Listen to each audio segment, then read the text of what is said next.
കാത്തിരി നമ്മുടെ പപ്പയുടെ ഒരു ട്രെയിലർ റിലീസ് ചെയ്ത ഏകദേശം 1:49 ആയിരുന്നു ഡ്യൂറേഷൻ ഉണ്ടായിരുന്നു. തീർച്ചയായിട്ടും ദിലീപ് എന്ന് പറയുന്ന അല്ലെങ്കിൽ നമ്മുടെ സ്വന്തം ജനപ്രിയ നായകന്റെ തിരിച്ചവർ ആഗ്രഹിക്കുന്ന ഓരോ വ്യക്തികൾക്കും ഒരു ഗംഭീരമായിട്ടുള്ള ഒരു തിരിച്ചടി തന്നെയായിരുന്നു ട്രെയിലറിന്റെ സ്റ്റാർട്ടിങ് തന്നെ കൊടുത്തിട്ടുണ്ടായിരുന്നു. ട്രെയിലറെ കുറിച്ച് പറയുമ്പോൾ ധാൻശങ്കർ ആണ് ഡയറക്ഷൻ, ശ്രീ ഗോപാലനാണ് നിർമ്മാണം, നമുക്ക് എല്ലാവർക്കും അറിയാം. ഗോപി സുന്ദറാണ് മ്യൂസിക്. അപ്പൊ ഇത്രയേറെ ഒരു ടീം വർക്കായിരുന്നു. കാരണം മ്യൂസിക്കിന് മുമ്പ് തന്നെ ഇപ്പോൾ ഷാൻ റഹ്മാൻ ആയിരുന്നു മുന്നേ അതിന്റെ ബാക്ക് സ്കോറും കാര്യങ്ങളും ചെയ്തെന്തോ വിഷയങ്ങളും കാര്യമുള്ളത് കൊണ്ട് തന്നെ അദ്ദേഹത്തിനെ മാറ്റി നൂറി ഷരീഫും ഹസ്ബൻഡും ചേർന്നതാണ് ഇതിന്റെ തിരക്കഥ, നമുക്ക് എല്ലാവർക്കും അറിയാം. ഇത്രയുള്ള ക്വാളിറ്റി നമ്മുടെ ലാലേട്ടൻ ഒരു ക്യാമറയോടും പ്രതീക്ഷിക്കുന്നുണ്ട്. അപ്പൊ അത്ര പ്രതീക്ഷയോടെ തന്നെയാണ് നമ്മൾ ഓരോ പ്രഷറും കാത്തിരിക്കുന്നത്. അതുപോലെ തന്നെ സ്റ്റാർട്ടിങ് തന്നെ എല്ലാവർക്കും കൊടുത്തായിരുന്നു. ഇതിൽ പറയുന്നുണ്ട്, നിങ്ങൾക്ക് എല്ലാവർക്കും കുറച്ച് കാര്യങ്ങളൊക്കെ എന്നെ അറിയാം. കാരണം എന്റെ ഓരോ മുക്കിലും മൂലയിലും എന്റെ ഓരോ പോസ്റ്ററും ഒക്കെ തന്നെയാണ് എന്നെ വേട്ടയാടിക്കൊണ്ടിരിക്കുന്നത് പറയുന്നുണ്ട്. അടുത്തായിട്ടുള്ള ഒരു തന്നെയായിരുന്നു 8-ാം തീയതി ജനപ്രിയ നായകന്റെ വിധി വന്നു. നിരപരാധിയാണെന്ന് തെളിയിച്ചിട്ടുള്ള ഒരു വിധി വന്നു അദ്ദേഹത്തിന് കോടതി. ഈ നീക്കത വിട്ടുവയ്ക്കുന്ന ഭാഗമായി കാണിച്ചു നമ്മുടെ 8-ാം തീയതി. അതുപോലെ തന്നെ 18 റിലീസ് 18 ആയിരുന്നു ട്രെയിലർ റിലീസ് ചെയ്തത്.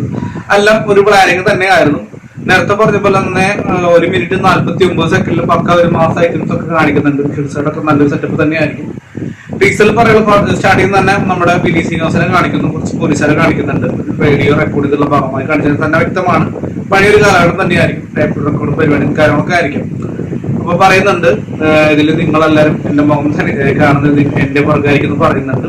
പിന്നെ പിടിക്കാൻ വേണ്ടിയുള്ള അന്വേഷണ മാർഗങ്ങളൊക്കെ കാണിക്കുന്നു. അതിന് ധ്യാൻ ശ്രീനിവാസനെ കാണിക്കുന്നുണ്ട്. അതുപോലെ തന്നെ ബൈജു ഒരു രാഷ്ട്രീയ പ്രവർത്തകനായിട്ടാണ് വരാൻ വേണ്ടി പോകുന്നത്.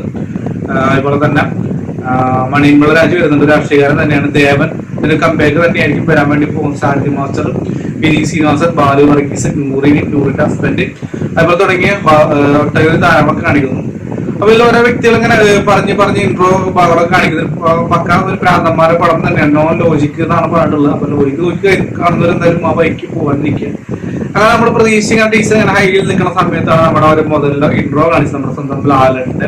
കാരണം മണ്ണനും അയാളും കൂടി ചെയ്തിട്ടുള്ള പരിപാടികൾ കാണിച്ചിട്ടാണ്. പിന്നെ നമ്മുടെ ഇൻട്രോ കാണിക്കുന്നു, തോണി ചെത്തി വരുന്ന ഭാഗവും കൈകൊണ്ട് കാണിച്ചത് ഭാഗങ്ങളും ഒരു ഫൈറ്റ്സിലാണ് കാണിച്ചിട്ടുള്ളത്. പിന്നെ ഡാൻസും പരിപാടിയൊക്കെ ഉണ്ട്. ആ ഡാൻസ് എനിക്ക് തോന്നുന്നു സോന നമ്പർ 1 എന്ന് പറഞ്ഞിട്ട് നമ്മുടെ ബെൻ ജോൺസന്റെ പാട്ടാണ്. അതിലുണ്ട് ഗംഭീരമായിട്ടുള്ള ഡാൻസ്. 200ഓളം ആർട്ടിസ്റ്റുകൾ നമ്മുടെ ലാലട്ടും ദിലീപേട്ടനും ഒക്കെ ചേർന്ന് ഗംഭീരമായിട്ട് പാട്ട് തന്നെയാണ്. തമന കേൾക്കുന്നുണ്ട്.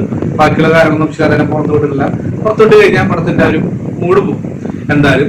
അപ്പോൾ നമ്മുടെ ലാലേട്ടനും ദിലീപേട്ടനും സഹോദരങ്ങളാണെന്ന് തന്നെയാണ് പ്രതീക്ഷിക്കുന്നത്. സുഹൃത്തുക്കളായിരിക്കും. ഒരു ഏട്ടന്റെ സ്ഥാനത്താണ് ദിലീപേട്ടൻ നമ്മുടെ ലാലേട്ടനെ കാണുന്നത്. വ്യക്തമാണ്, അണ്ണെന്ന് വിളിക്കുന്നുണ്ട്. അപ്പൊ ഇരുവരും എന്താ പറയുക ബുള്ളറ്റ് പോകുന്നവർക്ക് കാണിക്കുന്ന ആ സൈന് മാത്രമേ എനിക്ക് ഒട്ടും തന്നെ ഒരു ആർട്ടിഫിഷ്യലായിട്ട് തോന്നിയിട്ടുള്ളൂ. എന്തോ ആ സീൻസ് ഒഴിച്ചെത്തി ബാക്കി എല്ലാ പരിപാടിയും സെറ്റ് ആയിരുന്നു. ആ ജീപ്പിൽ പോകുന്ന ഭാഗങ്ങൾ ഫൈറ്റ് സീനൊക്കെ ആണെങ്കിലും നടന്നു പോകുന്ന ഭാഗം കാണിക്കും. നമ്മുടെ അഡ്ജസ്റ്റൻസ് ഒക്കെ റെഫറൻസ് ഒക്കെ ഉണ്ട്. ഏറ്റവും വലിയ പ്രത്യേകത നമ്മൾ ശ്രദ്ധിക്കാതെ പോയ കാര്യത്തിൽ CID മൂസ ഒരു കാറ് കാണിക്കുന്നുണ്ട്. മുന്നേ എവിടെ ഞാൻ വായിച്ചിരുന്നു, എന്റെ ഒരു ഗസ്സിംഗ് ശരിയാക്കി കാറുമായി ബന്ധപ്പെട്ടുള്ളതായിരിക്കും. പ്രധാന ലൊക്കേഷൻ കേരളം, തമിഴ്നാടാണ്. അപ്പോൾ തമിഴ്നാട്ടിൽ നിന്നും ഒരു കാറ് കടത്തണം. അതായത് CID മൂസയുടെ കാറായിരിക്കാം. ആ കാറ് കടത്തണം. അതുമായി നേരിടുന്ന പ്രശ്നവും കാര്യങ്ങളൊക്കെ ആയിരിക്കും. എന്തായാലും ഒരു പക്ക ഒരു ഫ്ലാഷ് ബാക്ക് കാര്യങ്ങളൊക്കെ ഉണ്ടാവും. അതിന് യാതൊരു സംശയം വരാനുള്ള ആരാട്ടം ആ ഫ്ലാഷ് ബാക്കിലാവും വരുന്നുണ്ടാവുക. എസ്പെഷ്യലി അതുപോലെ ക്ലൈമാക്സിൽ വരുന്നുണ്ടാവും. അങ്ങനെ ഭാഗമായിരിക്കാം നമ്മുടെ ലാലേട്ടന്റെ ബിൽഡപ്പ് കൊടുക്കുന്നുണ്ടാവാം. കാരണം ഒരു പഴയ കാലന്മാരും 1.5 കാലന്മാരും പറയുന്നുണ്ട്. അപ്പൊ കാലത്താണ് നമ്മൾ ലാലേട്ടൻ കാണിച്ചിട്ടുള്ളത്. അപ്പൊ തീർച്ചയായിട്ടും ഒരു പഴയ ഒരു ഫ്ലാഷ് ബാക്ക് നമ്മൾ ലാലേട്ടൻ കാണിക്കുന്നെങ്കിൽ ലോഞ്ച് എന്ന് പറഞ്ഞിട്ടുള്ള ഒരു ബിൽഡപ്പോട് കൂടി നമ്മൾ ലാലേട്ടൻ കാണിക്കാൻ വേണ്ടി പോകുന്നുണ്ടാവാം. ഓക്കെ, ഗംഭീരമായിട്ടൊരു ഇൻട്രോഷൻ നമ്മൾ ലാലേട്ടൻ കാണും. 100% ഉറപ്പാണ്. അത് യാതൊരു സംശയമില്ല. അത് തീർച്ചയായിട്ടും എന്താ പറയുക ഇതേപോലെ തന്നെ ഫാൻസി ടൈപ്പ് പടമായിരിക്കും. അപ്പൊ എല്ലാവരും ലോജിക്കൊക്കെ മാറ്റി വെച്ചിട്ട് കാണാൻ അത്യാവശ്യം നല്ല ഫിലിം തന്നെയാണെന്ന് പ്രതീക്ഷിക്കുന്നു. ഗോപി സുന്ദറിന്റെ ചുരുങ്ങിയ സമയം കൊണ്ട് തട്ടിക്കൂടി ട്രെയിലർ അതുകൊണ്ട് തന്നെ ബാഡ് സ്കോർ വലിയതായിട്ട് നമ്മൾ അതിനെ കുറിച്ച് മുറിക്കുന്നില്ല. ഇതിൽ എസ്പെഷ്യലി കൊള്ളാമായിരുന്ന ഒരു ത്രില്ലർ ഫിലിമിന് വേണ്ടിയുള്ള പരിപാടിയും കാര്യങ്ങളൊക്കെ കാണിക്കുന്നത് ത്രില്ലർ പ്ലസ് മാസം കാര്യങ്ങളൊക്കെ ആയിട്ട് തന്നെ ഇൻട്രസ്റ്റിംഗ് ആയിരുന്നു ട്രെയിലറൊക്കെ. അത് തിരിച്ചും പബ്ബ് റിലീസ് ചെയ്യാൻ വേണ്ടി പോകുന്നത് എന്താ നോക്കി കഴിഞ്ഞാൽ December 18-ാം തീയതി റിലീസ് ചെയ്യാൻ വേണ്ടി പോകുന്നത്. അപ്പൊ ഗംഭീരമായിട്ടുള്ള ദിലീപ് എന്ന് പറയുന്ന നടന്റെ ഒരു കംബാക്കും അതുപോലെ തന്നെ ഫസ്റ്റ് ഡേ റെക്കോർഡൊക്കെ വീഴാൻ വേണ്ടിയുള്ള ചാൻസ് വളരെ കൂടുതൽ തന്നെയാണ്. പലയിടത്തും ഫിനാൻഷ്യൽ കാര്യങ്ങളൊക്കെ ചാറ്റ് ചെയ്യുന്നുണ്ട്. അപ്പൊ തീർച്ചയായിട്ടും എന്താണ് ടീച്ചറിനെ കുറിച്ചുള്ള അഭിപ്രായം നിന്നാൽ നിങ്ങളുടെ കമന്റ് ബോക്സിൽ രേഖപ്പെടുത്തുക. അപ്പൊ ഇന്നത്തെ ഇപ്പോൾ നമ്മുടെ ഇഷ്ടപ്പെട്ട് കഴിഞ്ഞാൽ ലൈക്ക്, ഷെയർ, സബ്സ്ക്രൈബ് അടിക്കുക. എനിക്ക് ബൈ ഫ്രണ്ട്സ്.